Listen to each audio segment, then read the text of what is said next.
Hello, listener.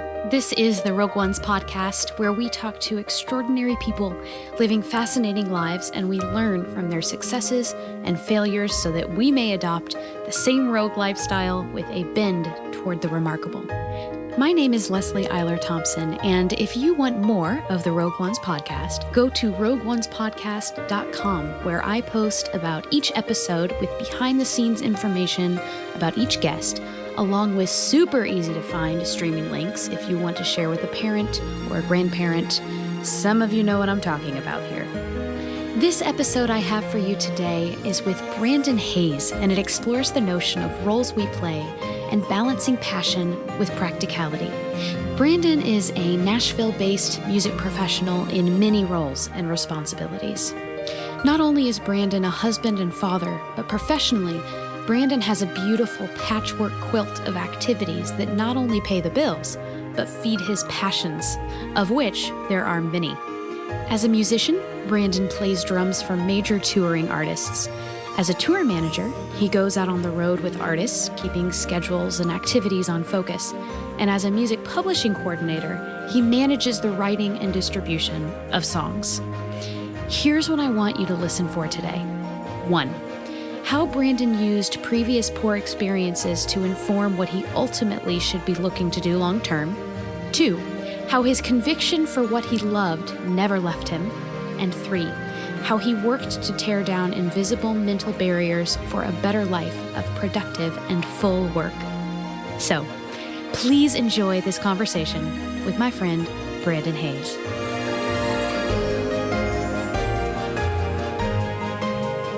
Okay, so Brandon Hayes, here we are. Here we are. You listening don't know that we just went through a really fun bonding experience in which we had to figure out all sorts of technical things. Yep. And thank goodness for Brandon's background, which is varied and full. Yeah, it brought me back to a dark place there for a minute, but when we got it working, I feel better. I do too. I feel much better. So, Brandon, the reason why I'm really excited about this conversation is I think there's a great conversation to be had about roles that we play in what I call a rogue lifestyle, but the idea of a quilting your career together with different backgrounds and interests. And you strike me as someone who has a lot of different roles. I do. And it's fantastic. Yeah? And they're in very different worlds. And I think in a town such as Nashville, it's very easy to get pegged into, I'm a this person. Oh, yeah. And so we're going to dive into all of it. Yeah. But as Julie Andrews says so well, let's start at the very beginning. A very good place to start. It's a very good place to start. Down in Louisiana. So you are from Louisiana. I am from Baton Rouge, Louisiana. Actually, it's like just north of Baton Rouge, but that's kind of like boring to tell people, so I always just say Baton Rouge. Okay, right. Born and raised. Like, both my wife and I are like kind of like this Louisiana heritage. We kind of love it. And your jambalaya apparently is amazing? I can't claim credit for the recipe. Oh. Only for the execution. Which is marvelous. Is that half the battle? Yeah, I mean, kind of. Like, honestly, jambalaya specifically, if we're going to just talk about Cajun food for a minute. Can we please? It's like Fisher-Price easy, but like to do it, a couple years ago, my parents got me this big jambalaya pot, which is like a 30-gallon black cast iron pot, and like you put it over this burner, and you have a jambalaya paddle, which is like a paddle for a paddle. Yeah. And it's like 4 feet long, and like you stir it with this thing, so it looks like this cauldron, and so like people watch you and they feel very impressed, but it's so easy. I mean, it's like Cajun people. I love Cajun people, but like we're simple folks. Right. If it was too complicated, we probably wouldn't have done it. Excellent. You know what I mean? Yeah, sure, exactly. So yeah, we love lots of stuff about Louisiana culture and about all the food. And you everything. started at LSU. You went to LSU, right? I did. So like that was 20 minutes down the road. I was a miserable student. Like I was so bad at school, but like the music thing, even in high school, like once I found that, it was kind of like lightning struck. Did you come from a musical family? My dad played drums. Okay. Oh. And it was awesome. Like, I have to credit so much of my music education to my dad. All of my family, like, they all love music. Like, if you go to a wedding, I guarantee you my mother is the first person on the dance floor. My sister also is, like, a marvelous singer, and she and her husband are like these swing dance champions. My dad is this fireman, and he loves to fish, and so he's kind of this like he's just kind of this down-home Louisiana guy. But he was very intentional about my music education growing up, to where when I was like 5 or 6 and he was bringing me to kindergarten, I would want to listen to like Wheels on the Bus, like a dumb 5-year-old. Sure. And he would be like, nope, sorry, we're listening to James Taylor this week. And I would be like, no, I don't want to listen to that. But he would just be like, sorry, man. And then one week he would be like, nope, this is Tom Petty week. And this is Stevie Wonder week. And it was intentional. He did that on purpose. Yeah, he would just kind of say, oh, my word. we're going to listen to this music because this is good music and you need to know it. When I was 8, he got me a Buddy Rich Big Band CD and the Tower of Power anthology. And I like at the time I was just like, that was just the music I was listening to. But looking back, I'm like, what a hip 8-year-old. So varied, I know. Yeah, I know. It's so like, what a weirdo I probably time. was. Yeah. Wow. I'm sure all of my friends thought I was. Where did he come to have his music education? He played in cover bands in the 70s and 80s. He was in a band called Cobra, where he played double bass drums and sang high harmony on like Poison stuff Rosanna, or like oh my there's gosh. apparently a recording of him playing Tom Sawyer somewhere that I haven't heard, but I'm sure he just crushed it. There's this kind of like story that's evolved into like Hayes family folklore of him selling his drums to buy diapers, and so whenever I like decided I was gonna do the music thing, they were so supportive of just like I didn't get a chance to do this thing. Yeah. And anything we can do to help you, we want to. So LSU, but you didn't actually finish LSU. Didn't. No, I started as a classical performance major playing drums. So like I did the marching band thing in high school because I'm super cool. And like I mentioned, I was such a terrible student, and like that was the only thing I could do, the only thing I really wanted to do. So I like got a scholarship, like a minimal scholarship, to go play in the marching band at LSU and to be a music performance major. They were like, you can do music ed or you can do music performance. LSU is not like a place like Belmont or Miami or North Texas where there's a bunch of different music options. Either you're going to play or you're going to teach. And I was like, well, I don't want to teach. So I took the classical performance path. Whoa. Well, yeah, which knowing what I know now is not what I was cut out to do. Because I like played drum set in the youth group band, and I played in cover bands. And then I got there and I was having to practice the marimba for like 5 hours a day. And I was miserable. I hated it. And I hated it because I was so bad at it.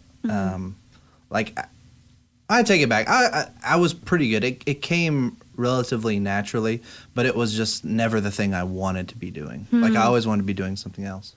And so when I realized, right around that same time, I started dating this girl who's now my wife, this pretty little Italian girl, and I started to think like, man, maybe I should get my life together and stop being such a poor student. And I was like, oh, I don't want to be a band director, and I don't want to play in an orchestra. So I don't think that this program is for me. And so I made the decision, not with an end in sight, just like I can't keep dumping money into this degree that I don't want. And so I made the decision to stop going to school. And like at the time, it was kind of dropping out, which her family loved. Really? No, they didn't. No, right. Yes, sarcasm. No, they didn't. Sorry, sarcasm. I needed to lay the sarcasm on a little thicker. And Kate's family, they're wonderful, lovely people, and I'm so thankful for all of them.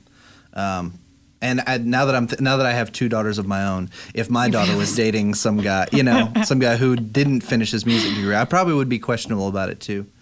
But to their credit, they still loved us and supported us. And so Kate and I got married, and then I went and worked at a company called Personas Audio there in Baton Rouge. They make audio gear. Oh, I know them well. Yes, we were messing with one of their products not 5 minutes ago. But at the same time that I was kind of doing the music thing, what I really wanted to do was play drum set at LSU, and like that was the thing I wanted to do. I didn't want to play in an orchestra. I wanted to play drums. Where was that? Where was drum set being played at LSU? There was a big band. Oh, okay. And so I was in the big band, and there were like these small jazz combos. Even in the times where I would be successful and I would be doing something, like let's say I made the big band. That was a big deal for me, and even in the successes that I have, there would always be this sort of like, well, you got it because you're the only guy. Oh. Or, there's really not that. This is a classical school. There's not really that many other people that play drum sets. So it's not that you're good. It's just that they didn't have anyone else. There's always kind of that like voice in the back of my mind that I'm constantly fighting against. And When you live in a town, such as the town that we live in, the beautiful town of Nashville, which we Yeah. are on Music Row right now, Ocean Way is right behind us. I could hit it with a rock. That's right. I wouldn't, but I No, could. you shouldn't. No, I shouldn't. But insecurity, and often it drives us, I think, sometimes, and then sometimes it holds us back. Yeah, man, But- because it can be such a gift in some Yeah. ways. When I moved to Nashville, I thought I wanted to produce records. That's like what the Oh, thing that I really? thought I wanted to do. Yeah. And a buddy of mine told me at the time, it really discouraged me, but he was like, man, the best thing about Nashville is that you very quickly learn the things that you're never going to be good enough to do professionally. That at the time was like, well, I can do anything I want. You know, like in my mind, I was like, well, dang it. He was doing me a kindness by telling me that. Yeah. Of just like, no, you don't have to come up here and like, there are things that you can do, and the whole part of like finding your path, or for me, finding my path was like finding the things that weren't where I was supposed to be. You know what I mean? Absolutely. I have 3 main jobs now that I do, and when I started school at LSU, I didn't know that 2 of those jobs existed. So Yeah. when I started, I couldn't have had the end in mind That's right. because I just didn't even know that they were a thing. So you're moved to Nashville. Yeah. From where? How did that happen? So while I was working at Personas, I just kind of had this unease where like it was a 9-to-5 job and I worked in tech support. And like we talked about earlier, it can be a trying position. But in my mind, I was just so thrilled to be working in something that was music industry adjacent. I wasn't actually working directly in the process of creating music. I was working for a company that sold products to people who created music. Yes, right. And to me, that was like, I was so stoked to just be that close, to be that involved. After a while, that kind of started to lose its luster, and I thought, oh, For maybe. anybody. Yeah. I would. just thought, for me, I wanted to be closer to the thing, to the actual creating of the thing. Yeah. As I was interning in a recording studio then, and I kind of got bit by the bug of like, oh man, recording music and making music is really fun. And I had this drumming thing that I thought I was good at. I felt like I had this gift that I had honed all throughout high school and done like in high school I kind of had like some of these accolades, like all this all-state, all like region, all that kind of stuff. And I was like, I have this gift that I feel like I'm good at and I love doing. And all I do is play some jazz clubs in New Orleans for tips until 2. But I just kind of got tired of playing music while other people drank.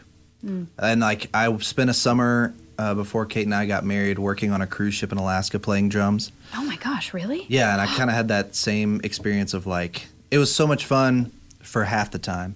And then a lot of it was just you would play something cool. And then, from performing music, Yeah. like half the thing is you have this interaction with the other people on stage. And then whenever the audience responds, you're like, yes, Yes. that's the greatest feeling on the It's planet. the trifecta. Yes. It is, we've done it. It's the Yes, greatest thing. It is. And like have you seen La La Land? Have I? Okay, so like how Oh, boy, Ryan don't get me Gosling started. in the beginning he has Yes. that like great piano moment and he like Yeah. looks up and And it's it- just crickets. Yeah. Yep. That was where I was. Hmm. And so aside from my day job, which I was becoming more and more disenchanted with, and then those experiences, I was just like, I remember coming home one day to Kate and crying and just being like, I feel like if I don't make a change, I'm just going to be remembered as that guy that used to be good at drums. And that thought like just broke me. Sobering. Yeah. We had been married now for a year or so, and a friend of mine who we went to church with told me about this magical school in Nashville called Belmont, where you could come and you could not only play music, but you could be in the actual music industry. And at the Yes. time, I didn't even know what those 2 words meant, but I was like, Yeah. I want, like that lady in Napoleon Dynamite, like, I want that. that. That's how I felt. Like, so I like convinced Kate, like, we need to go this Thanksgiving break. We need to go check out Belmont. And to her credit, she was just like, okay, let's go do this. Wow. And by that time, I mean, we were both deeply entrenched. I mean, I was playing drums on Sunday mornings. We were leading a small group. My family was in town. Her family was an hour in either direction. Like, we had deep roots. And so we went, and it was like the tour for parents and their kids. And it was me and Kate. And so she did all the parent stuff, and I did all the kid stuff. Divide and conquer. I know. By this point, I was like 24, I think. And everyone else was like 16 or 17 on the tour. Yeah. So I felt like the biggest idiot. And we were kind of got bitten by the Nashville bug. And What year was that you came? That would have been, I started in the fall of 2010. So that would have been November 2009. Okay. So I talked to the people. I scheduled an audition to come back in February. And I did not think that I would make it. Because not only were my grades so poor from LSU, but I just thought this is a big city and like some of the best musicians in the world lived here. Mm-hmm. And I come and I audition in February and they like me. And I get a call from the percussion professor that they had one drum scholarship that they were going to give out that year. And I got it.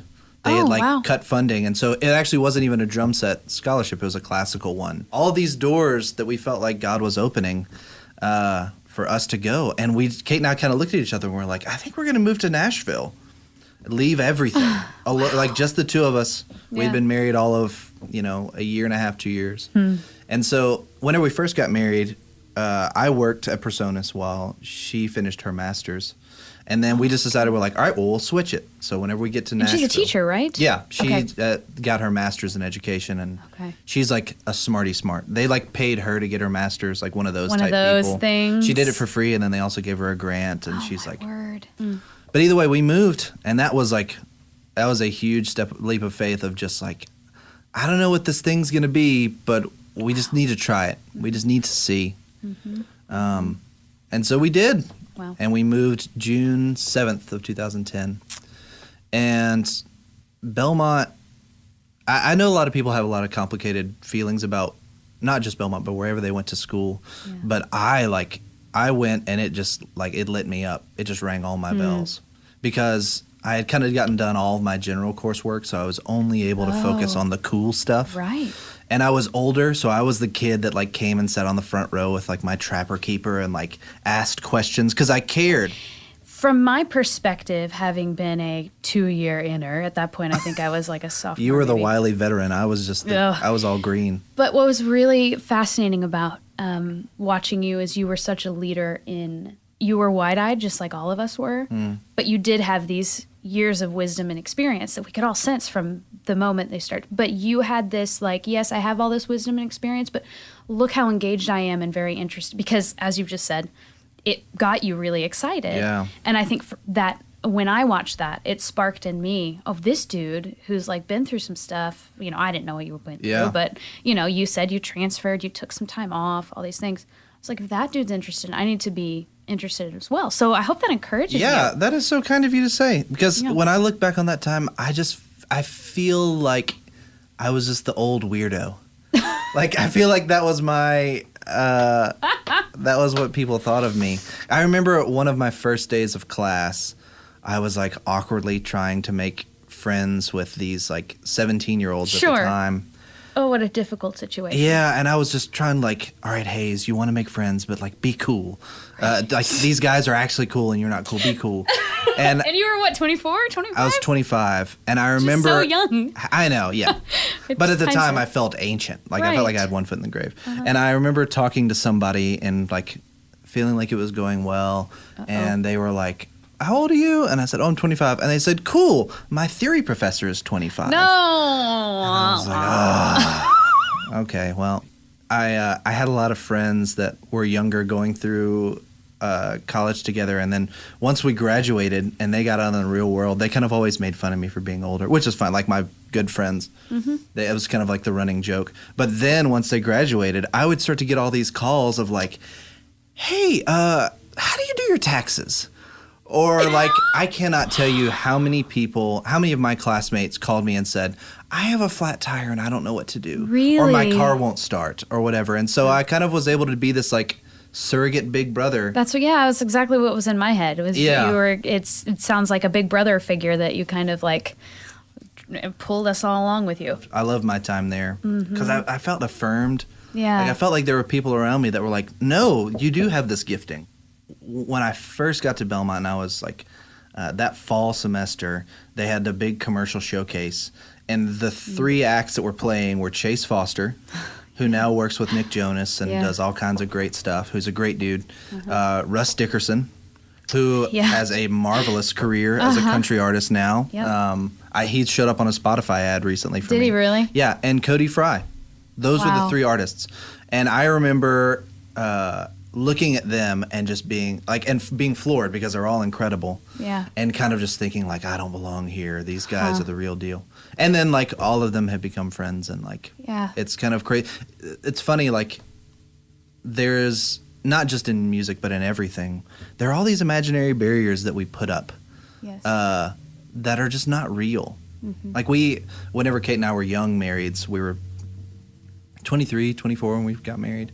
There was one time where we had like this quadruple date with some older couples that are like our age now. They were like 30. It was one of those things where it was like, we don't really know them, but we feel like they're just going to feel super lame hanging out with all these young kids. And then we went to dinner and it was great. And we all had fun and we all became friends. And years later, we talked back on that. And one of my buddies who was older was like, oh man, we were so worried that you guys just didn't want to hang out with all the old boring people. Aw. And so it was like everybody, it's like the boys and the girls sitting on either side of the high Yeah. school dance, Yeah. thinking that the other one doesn't want to hang out. So your time at Belmont, you did all of those things. You graduate, and then what happened? So I did a music and music business degree, kind of like both of them. Oh, you double majored, or was I that was like- your emphasis? I was like 3 credits away from double majoring. Oh, wow. Because I originally was like, I had the studio time thing from my time in Louisiana, but then I also had the personas thing. So I was interested in the music business side, but I also just wanted to play drums. And I think I ended up majoring in drums just because that was the shortest degree path. So I had the music business thing and the playing thing. And I was married at the time. And the thought of like going off and touring for either Kate or I was Yeah. like not enticing. So we were both like, well, let me try and get a music business job first and see. And so I got a job at a publisher, at a Christian publisher. I worked at Provident Music down in Oh, did you? Cool Springs. Yeah, I didn't I was realize their that. publishing administration. I was Oh. publishing admin dude. Yeah, for I guess about 2 years, and that job was tough. I loved the people that I got to work with. Like I loved the songwriters. It was kind of. I think it was originally supposed to be like my job was like, hey, you get to be the creative dude in a room full of number crunchers, and you get to be the number cruncher to all the creatives. Ah. And so like I love new experiences. I love new things happening all day. So I thought like, well, that sounds fun, kind of different stuff every day. Yeah. But what ended up happening was just the number crunching. Just a lot of like Excel spreadsheets and Yeah. in a cubicle all day by myself. And I kind of had flashbacks of when I was at my other job in Louisiana. I was just like, wait a second, didn't we leave our whole life there to get away from this? Yeah. And I didn't want to just look a gift horse in the mouth for a lot of reasons, because I was just thankful that God was providing for us, that he had given us a job. And then also there was that part of me that thought, when I would think about going out and trying to make music for a living, there was a part of me that thought, you're not actually good enough to do that, right? And like my mind just made up all these reasons why it wouldn't work. And so I just went with the safe thing. And like, I know whenever you left your like 9 to 5 to kind of go rogue, that was like your choice that you just made. Yeah. I can't even say that was how I got, that's how I moved out of my season at Provident, because Family Christian Bookstores went bankrupt, and then The bankruptcy heard around the world. oh my gosh. It's seriously, I was working at Word at the time, and it was all anyone was talking about for 2 weeks, and I still make jokes about it. Yeah. Like, Family Christian. I have friends. When that happened, I was one of 14 people that got laid off at Provident, and I think that was round 1 of 2.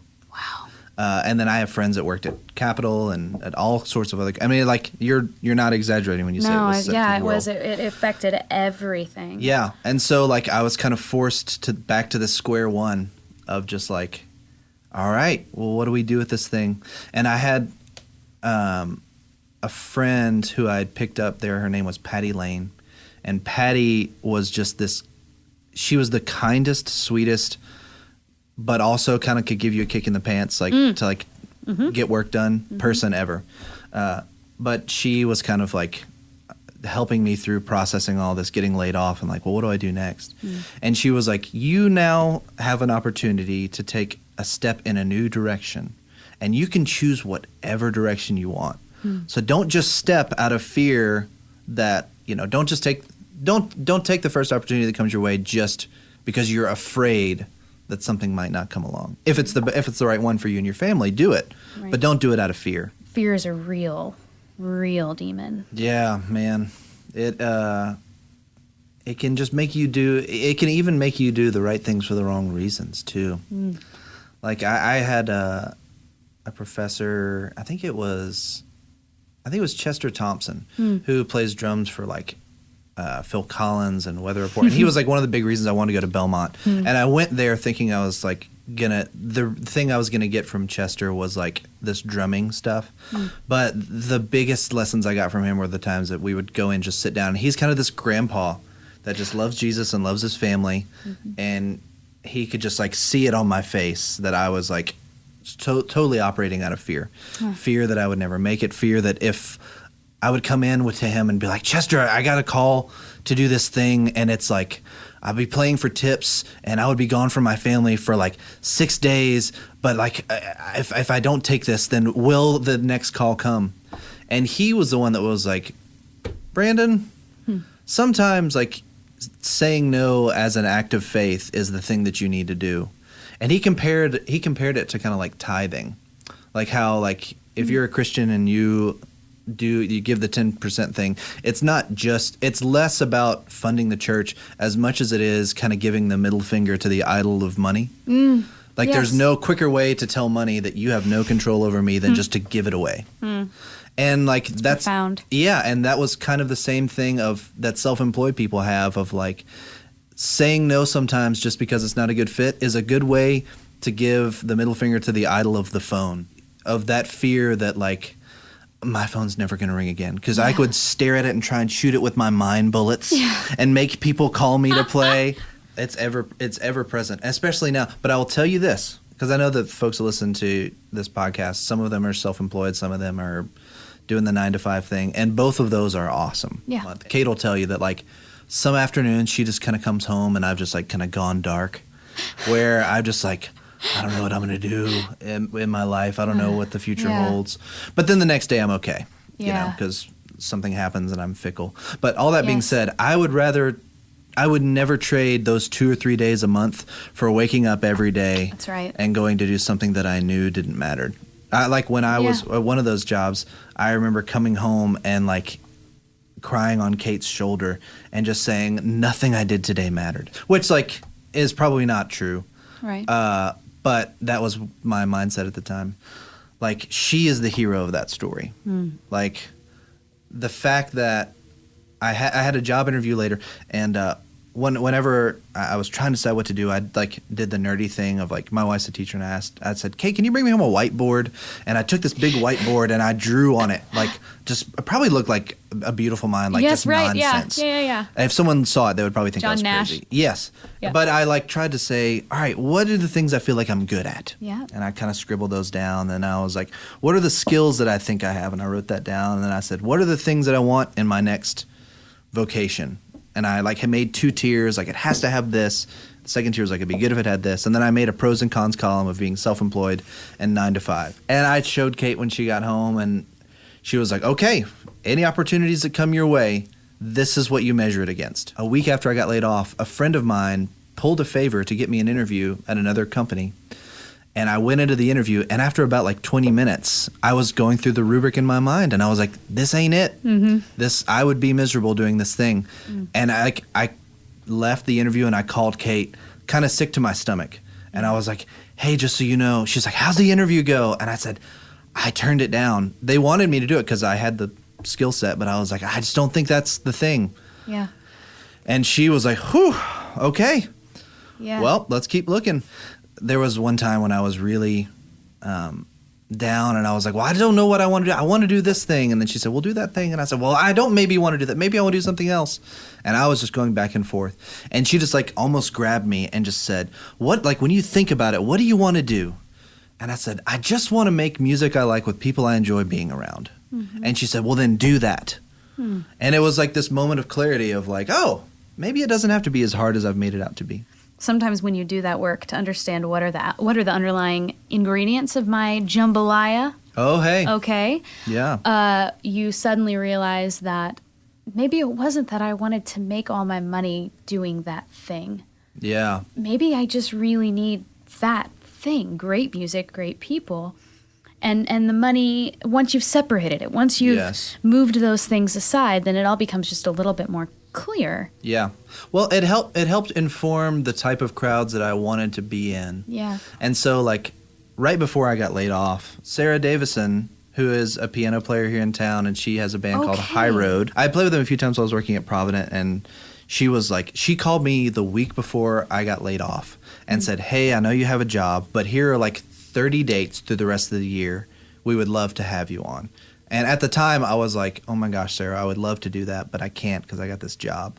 And so the day that I got laid off, I called her You're kidding me. and I was like, "Sarah, do you still need someone? Because my schedule has opened way up." My schedule is so wide Yeah, right and now. so she was like, "Yes, absolutely, come on board." Wow. And so at the time, I thought it was just kind of a middle in between thing to kind of help get me to the next thing. But through that, I met Ashley Bain. That was how you met Ashley Bain. Yes. At the time of Getty Music. Yes. So Ashley at the time was working. And another thing that you'll see from like any of the jobs and experiences I have is even in the ones where at the time I kind of thought that it was a failure or that it was wasted time or it was a lost cause, I always emerged from it with people. Yes. Like with like a relationship or a friendship, not even ones that would necessarily advance my career, but just like I walked away with people that enriched my life. And like whenever I left Provident, I had Patty. Yeah. And I had a couple other people that were just instrumental in helping steer the next phase. And then when I work with High Road, who I still play with sometimes, I met Ashley, who was working for Keith and Kristen Getty, who are these two Irish hymn writers here in Nashville. And Ashley, who, in addition to tour managing, also is a great violinist. And so she would sub for High Road a couple times, and we hung out maybe a few weekends, and she said, "Hey, have you thought about doing tour management? I think you would be good at it. You're like responsible, and you're a good hang, and you should think about doing this thing." And I was like, huh, I never really thought about that. And so we kind of just kept in touch, and then she needed someone for the Christmas tour, for Keith and Kristen Getty's Christmas tour. And then I went and met her and her husband Jeremy, and they were interviewing me and another guy for the stage manager job. And they ended up going with the other guy, which I was like, okay, well, that's fine. That door's kind of closed. Yeah. And my wife and I, Kate, were just like, well, we'll go to Louisiana for Thanksgiving and kind of see all of our family. And I think that they made it through like 3 days of rehearsal with the other dude and the first 3 or 4 shows. And I got this call from Ashley that was like, "Hey, are you still interested in this job? Because we hired the other guy, but he personality-wise is not a good fit, even though he had more experience. And we feel like even though you don't have as much experience, we feel like you'd be a good hang. Do you want this thing?" And I was like, "Yeah, absolutely." And she said, "Okay, bus call is in Nashville tomorrow night at 8." And I was in Baton Rouge. And I was like in the middle of taking pregnancy pictures with Kate. We have a friend there. And so I called her and I was like, "Hey, I think I need to go to Target to buy some gig clothes, and we need to drive to Nashville tomorrow so I can get on this bus with these strangers that I have never met. And for this job that I have never done. But I had a friend who thought I would be good at it. Yeah. And so I did, and I jumped aboard a moving train, it felt like. Yeah. Because you know those tours, it's like Oh, yeah. 3 buses, 25 adults, It's a like caravan 10 kids. and a cacophony of Yeah. human beings. So I went from like being self-employed, kind of trying to figure out what I was doing, to working this tour that was playing Carnegie Hall and the Kennedy Center and Fox Theater in Atlanta. I was afraid that at any moment I was going to be exposed for a fraud, that I was the faker in the group that like kind of was just pretending. I was worried that people were going to find out that I just didn't have everything together, but no one has everything together. That's right. I mean, the right. pastor at our church says, you can either be impressive or you can be known, but you can't be both. Oh. Like the closer you get to know somebody, the more you realize like, okay, wait a second, this guy doesn't have it together either.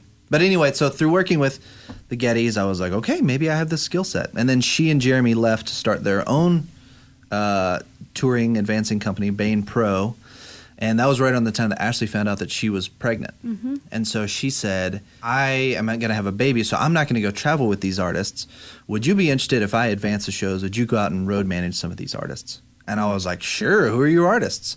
And she said, the one that I need now is a guy named Andrew Peterson. Oh, wow. And I, for years, had been an Andrew fan. But he has this big Christmas show that he does every year at the Ryman that we went to the first year we came to town. And it was one of the first moments that we left that night thinking Nashville was the greatest city on the planet. Yeah, absolutely. So she was like, yeah, it's this guy, Andrew Peterson. And I was like, Ashley, I'm not even going to try and be cool. Please make this happen for me. Yeah, good. I would love to. And so That's she was like, refreshing to hear. yeah, I was like, I'm not going to try and play, not do the Nashville thing of, let me check my calendar. Yeah, right, exactly. No, I was like, please, please, please do this thing. And it worked out. And so I started traveling with Andrew in May. It's been 2.5 years now. I road managed, but I loved his music, and so I kind of tried to play it cool with the I also play drums thing. I went out of my way to not just be like, hey, just so you know, I also did this thing. Because I genuinely was just so excited to be a part of what Andrew was doing. Yeah. One of the reasons why I really like the tour manager thing and the stage manager thing, I have a friend who's now a brilliant mastering engineer. It's a guy named Joe Causey, and he owns Voyager Mastering. And he was like a guitar player, and then he produced, and then he had all these producer buddies that he loved to work with, but most of the time it's like, well, the budget's only got one producer. And he just he's told me, he was like, man, I just got tired of competing with my friends, and I wanted to work with them. So I found the circles I wanted to be in and looked for a job that they needed, and I was like, they need a good mastering guy. So he picked up that skill set.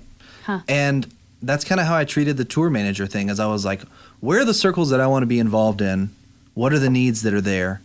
And through my work with Ashley, I was like, people need good road managers. Yeah. I feel like I could do that. And even if they already have a drummer, if they don't need a drummer, because Andrew, when he travels a lot of time, it's just him and a guitar. Yeah. And I was like, that doesn't change the fact that I want to be around that. That's right. And artists like him, and through her and through some other people, I work with Jared Anderson, who we talked about, and Audrey Assad, and a lot of these other people that if I had just showed up with my name and a pair of drumsticks, they would have had no place for me. Not That's anything right. personal. And so I just kind of had to decide, well, like, where do I want to be? What's the need there? And where do my skills like intersect with that need? And if eventually it morphs into something else, great. But I was just so stoked just to be in the room. Yeah. And I'll give you the short answer on the drum thing, is that Andrew's middle son, Asher, just graduated high school, but he also plays drums, and he's like this entrepreneurial mind. He's like so sharp, and he's so funny. But he made this like music festival at their house called Balaya Jam, like a play on jambalaya. Okay. And That's he like brilliant. Yes, and he like did the big thing, like sold tickets, brought in a food truck.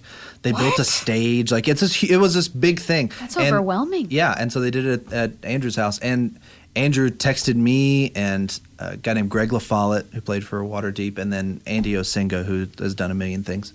And he was like, dudes, we're putting together a dad band for Balaya Jam. You are kidding. And he was like, Asher wants us to do a couple like classic rock covers. What'd you do? We did Take It Easy by the Eagles. Oh my gosh.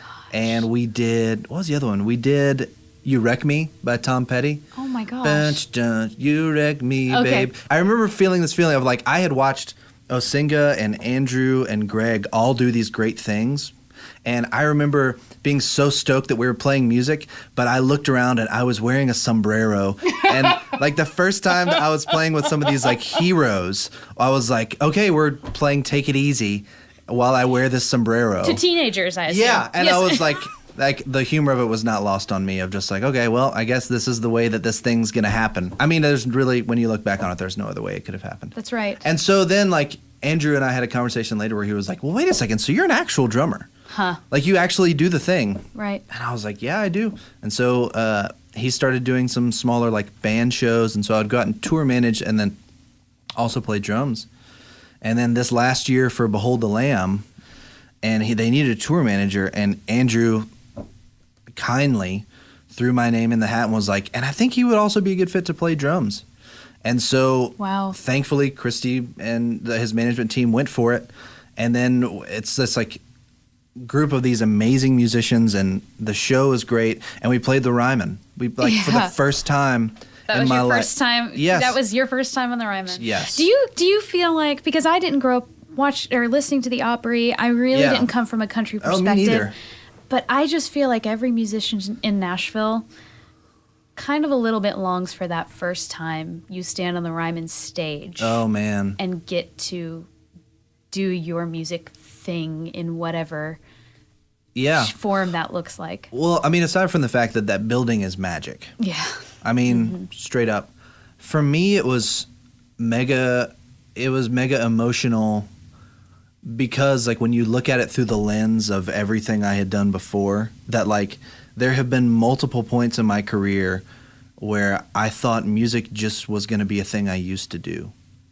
And then to, like, go from those valleys and just to have kept going, and then to make it to playing, even if it's just one. And like I told Andrew after the show, I was like, if this is the only time this ever happens, it's been worth it.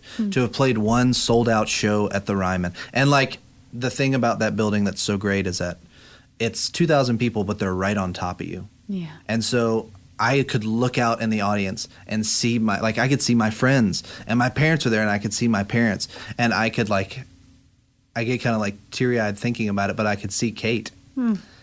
And like that moment. I'm crying now. I know. Like, really? Well, because she was your hero I know. that whole time through all of those moments of, And that moment was hers just as much as it was mine, And when we got married, and we wrote our own vows because we're just those people. Oh, okay. And she vowed, among many other funny things, she vowed that she would be my biggest fan and my loudest cheerleader.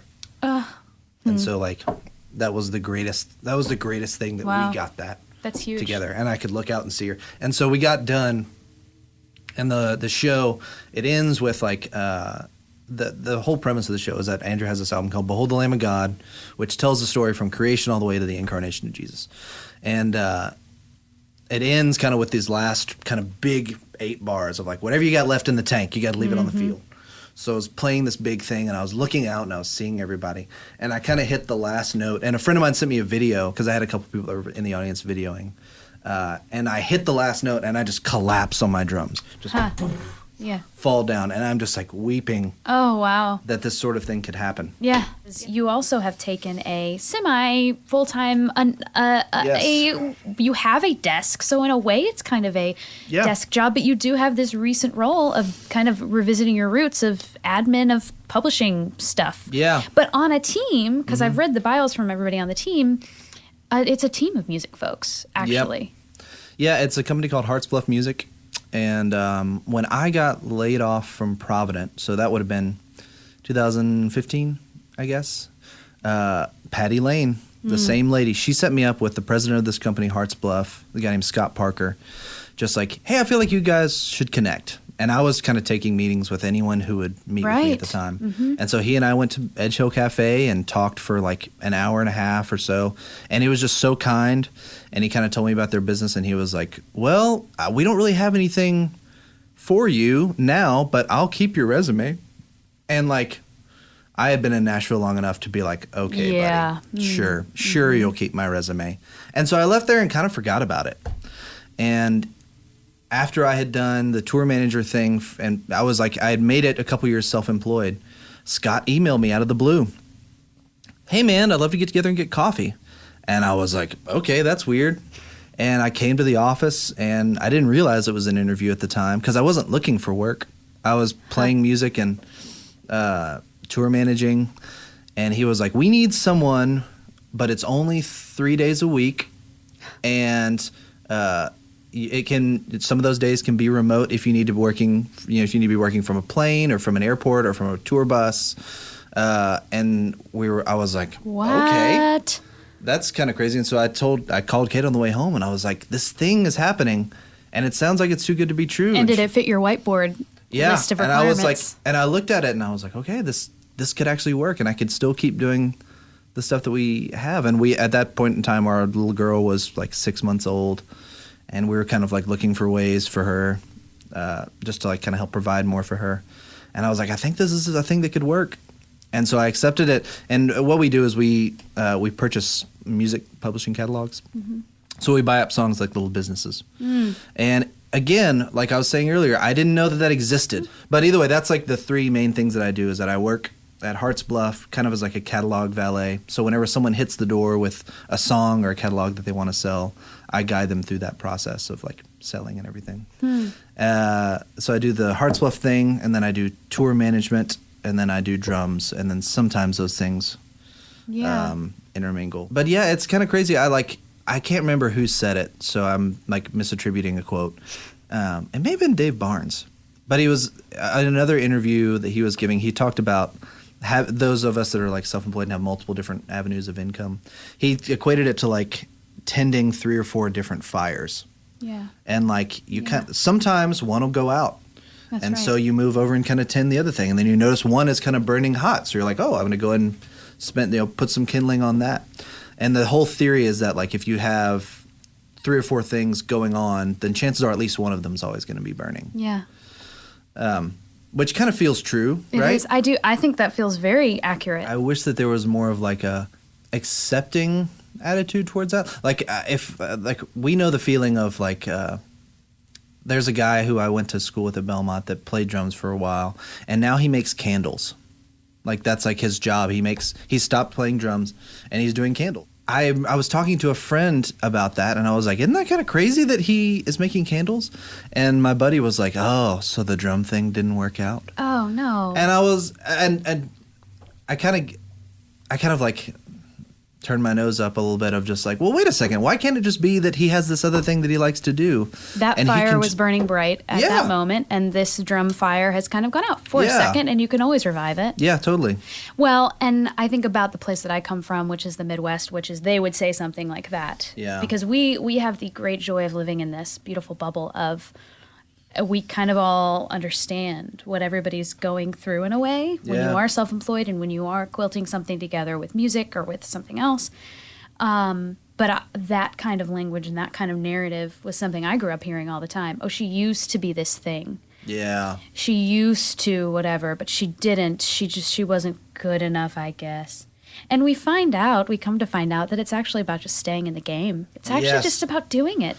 Yeah, just kind of like who's the one that's going to stick around the longest, and who's the one that's that was kind of the attitude that I tried to take in each one of my like myriad jobs that I've had over the years. Is I was like, okay, I'm just going to try and show up and do a good job and be kind to the people that are around me, and hopefully just sow some seeds and just be obedient today. You know, the Lord has called us to be excellent in what we do, and even if it's like the thought of waking up and going to do what I have to do today makes me not excited, like I'm still called to excellence, and I'm still called to be kind. There's a great book. Do you know Wendell Berry? You know that author? I don't. Well, Wendell Berry is this farmer in Kentucky who is also like a poet, and he writes like marvelous fiction. He like made this little fictional town in Kentucky called Port William, and he writes novels from each of the different towns' residents' perspectives. So like they all show up in each other's books and stuff. It's crazy. That's precious. Like as a literary thing, it's kind of insane that he can do that. Yeah. Anyway, he has one book called Jayber Crow, and all of my friends were like, you need to read Jayber Crow, and when you get to the end, you're going to weep. And I was like, neat. So Let me get right on I that. finally did, and Jayber Crow is the barber in this little town.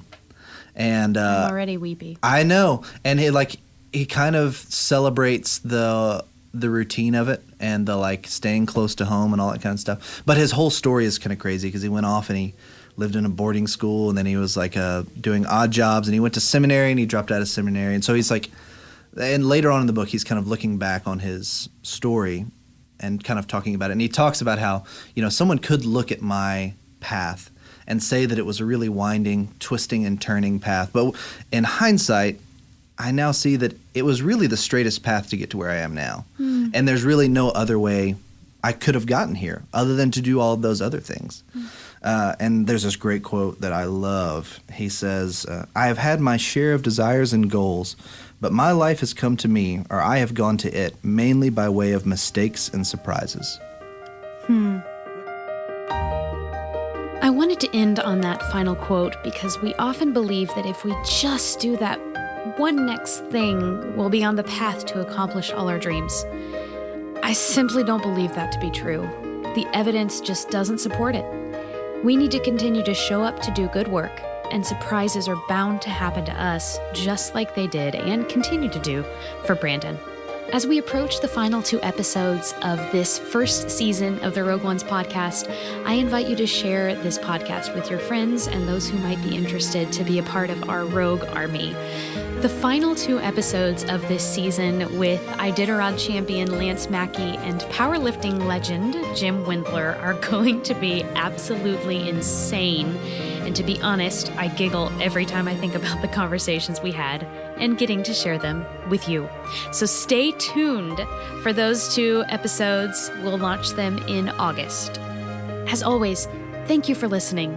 Thank you to Ryan of Sick Island Studios right here in Nashville for the audio help. And thank you to Brandon for joining me for this very special episode. I hope your day is filled to the brim with hope for that which lies ahead. We'll see you next time.